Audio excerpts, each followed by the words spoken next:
a WikiVidi documentaries production. Don't forget to like and subscribe.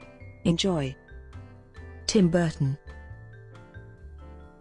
Timothy Walter Burton is an American film director, producer, artist, writer, and animator. He is known for his dark, gothic, and eccentric horror and fantasy films such as Beetlejuice, Edward Scissorhands, The Nightmare Before Christmas, Ed Wood, Sleepy Hollow, Corpse Bride, Sweeney Todd, The Demon Barber of Fleet Street, Dark Shadows, and Frankenweenie. He is also known for blockbusters such as the adventure comedy Pee-wee's Big Adventure, the superhero films Batman and its first sequel Batman Returns, the sci-fi film Planet of the Apes, the fantasy drama Big Fish, the musical adventure film Charlie and the Chocolate Factory, and the fantasy film Alice in Wonderland. Burton has worked repeatedly with actor Johnny Depp and with musician Danny Elfman, who has composed scores for all but 3 of the films Burton has directed. Actress Helena Bonham Carter, Burton's former domestic partner, has appeared in many of his films. He wrote and illustrated the poetry book The Melancholy Death of Oyster Boy and Other Stories, published in 1997 by Faber and Faber, and a compilation of his drawings, sketches and other artwork, entitled The Art of Tim Burton, was released in 2009. A follow-up to The Art of Tim Burton, entitled The Napkin Art of Tim Burton, Things You Think About in a Bar, containing sketches made by Burton in napkins, at bars and restaurants he occasionally visits, was released in 2015. Both compilations were published by Steele's Publishing. Early life. Burton was born in 1958, in Burbank, California, the son of Jean Burton, later the owner of a cat-themed gift shop, and William "Bill" Burton, a former minor league baseball player who was working for the Burbank Parks and Recreation Department. As a preteen, Burton would make short films in his backyard on Evergreen Street using crude stop-motion animation techniques, or shoot them on 8mm film without sound. Burton attended Providencia Elementary School in Burbank. Burton went to Burbank High School, but he was not a particularly good student. He played on the water polo team at Burbank High. Burton was an introspective person, and found pleasure in painting, drawing and watching movies. His future work would be heavily influenced by the works of such childhood heroes as Dr. Seuss and Roald Dahl. After graduating from Burbank High School, Burton attended the California Institute of the Arts in Valencia, California, to study character animation. As a student at Girl Arts, Burton made the short Stalk of the Celery Monster and King and Octopus. Early career, 1980s. Stalk of the Celery Monster attracted the attention of Walt Disney Productions' animation division, which offered Burton an animator's apprenticeship at the studio. He worked as an animator, storyboard artist, and concept artist on films such as The Fox and the Hound, The Black Cauldron, and Tron. His concept art never made it into the finished films. While at Disney in 1982, Burton made his first short, Vincent, a 6-minute black-and-white stop-motion film based on a poem written by the filmmaker, and depicting a young boy who fantasizes that he is his hero Vincent Price, with Price himself providing narration. The film was produced by Rick Heinrichs, whom Burton had befriended while working in the concept art department at Disney. The film was shown at the Chicago Film Festival and released, alongside the teen drama Tex, for 2 weeks in one Los Angeles cinema. This was followed by Burton's first live-action production Hansel and Gretel, a Japanese-themed adaptation of the Brothers Grimm fairy tale for the Disney Channel, which climaxes in a kung fu fight between Hansel and Gretel and the witch. Having aired once in 1983 at 10:30 p.m. on Halloween and promptly shelved, prints of the film are extremely difficult to locate, fueling rumors that the project did not exist. The short would finally go on public display in 2009 at the Museum of Modern Art, and again in 2011 as part of the Tim Burton Art exhibit at LACMA. It was again shown at the Seoul Museum of Art in 2012.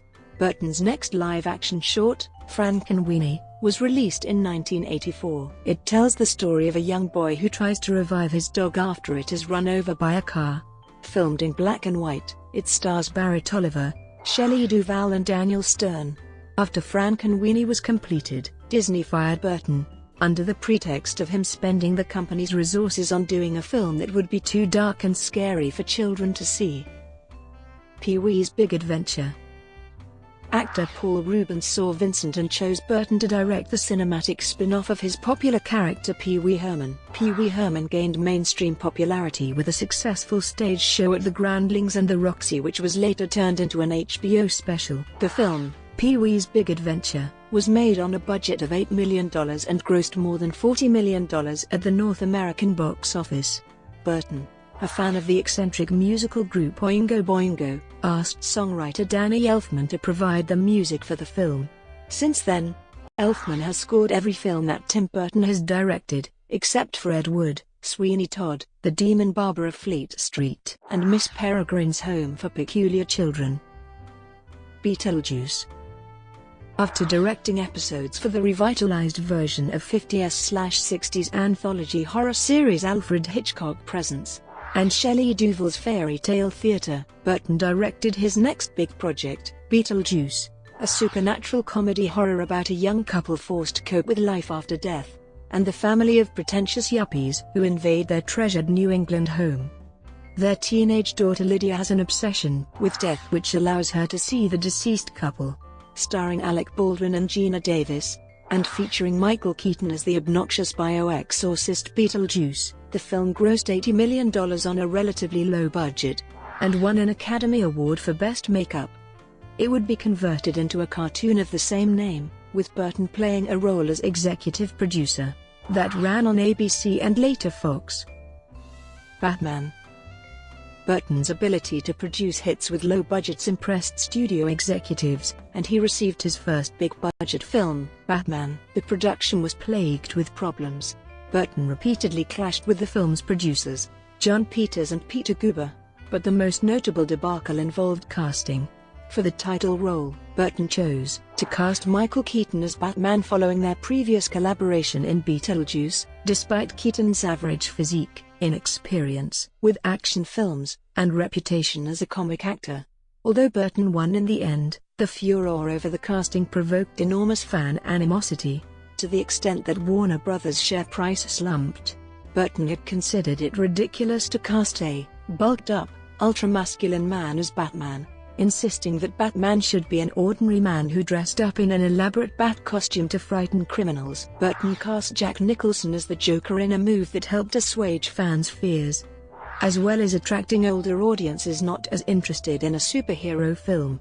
When the film opened in June 1989, it was backed by the biggest marketing and merchandising campaign in film history at the time, and became one of the biggest box office hits of all time, grossing over $250 million in the US and $400 million worldwide, and earning critical acclaim for the performances of both Keaton and Nicholson, as well as the film's production aspects, which won the Academy Award for Best Art Direction. The success of the film helped establish Burton as a profitable director, and it proved to be a huge influence on future superhero films, which eschewed the bright, all-American heroism of Richard Donner's Superman for a grimmer, more realistic look and characters with more psychological depth.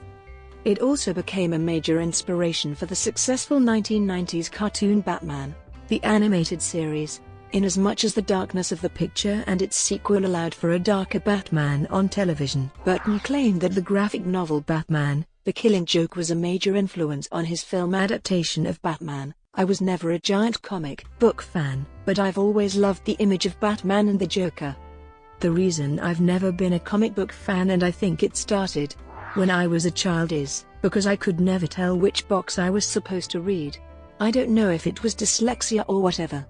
But that's why I loved The Killing Joke, because for the first time I could tell which one to read. It's my favorite. It's the first comic I've ever loved. And the success of those graphic novels made our ideas more acceptable. Edward Scissorhands. In 1990, Burton co-wrote and directed Edward Scissorhands, reuniting with Winona Ryder from Beetlejuice. His friend Johnny Depp, a teen idol, at the end of the 1980s due primarily to his work on the hit TV series 21 Jump Street, was cast in the title role of Edward, who was the creation of an eccentric and old-fashioned inventor. Edward looked human, but was left with scissors in the place of hands due to the untimely death of his creator. Set in suburbia, the film is largely seen as Burton's autobiography of his childhood in Burbank. Depp wrote a similar comment in the foreword to Mark Salisbury's book, Burton on Burton, regarding his first meeting with Burton over the casting of the film. Edward Scissorhands is considered one of Burton's best movies by some critics. Following this collaboration with Burton, Depp starred in Ed Wood, Sleepy Hollow, Charlie and the Chocolate Factory, Corpse Bride, Sweeney Todd, The Demon Barber of Fleet Street, Alice in Wonderland, and Dark Shadows. In 2004, Matthew Bourne came to Burton with the idea to turn the story of Edward into a ballet. In 2005, the ballet first aired. It has toured the UK, the US, Canada, Australia and parts of Europe. Batman Returns. The day Warner Brothers declined to make the more personal Scissorhands, after the success of Batman, Burton agreed to direct the sequel for Warner Brothers on the condition that he would be granted total control. The result was Batman Returns, which featured Michael Keaton returning as Batman, and a new triad of villains, Danny DeVito, Michelle Pfeiffer, and Christopher Walken as Max Schreck, an evil corporate tycoon and original character created for the film. Darker and considerably more personal than its predecessor, concerns were raised that the film was too scary for children. Audiences were more uncomfortable at the film's overt sexuality, personified by the sleek, fetish-inspired styling of Catwoman's costume. One critic remarked, "Too many villains spoil the Batman," highlighting Burton's decision to focus the storyline more on the villains instead of Batman. The film also polarized the fanbase, with some loving the darkness and quirkiness, while others felt it was not true to the core aspects of the source material. Burton made many changes to the Penguin which would subsequently be applied to the character in both comics and television. While in the comics, he was an ordinary man, Burton created a freak of nature resembling a penguin with webbed, flipper-like fingers, a hooked, beak-like nose, and a penguin-like body. Released in 1992, Batman Returns grossed $282.8 million worldwide, making it a financial success, though not to the extent of its predecessor. The Nightmare Before Christmas. Burton wrote and produced, but did not direct, due to schedule constraints on Batman Returns, The Nightmare Before Christmas for Disney, originally meant to be a children's book and rhyme. The film was directed by Henry Selick and written by Caroline Thompson, based on Burton's original story, world and characters. The film received positive reviews for the stop-motion animation, musical score, and original storyline. It was a box office success, grossing $50 million. Burton collaborated with Selick again for James and the Giant Peach, which Burton co-produced. Brought to you by WikiVidi Documentaries. Would you like to know more?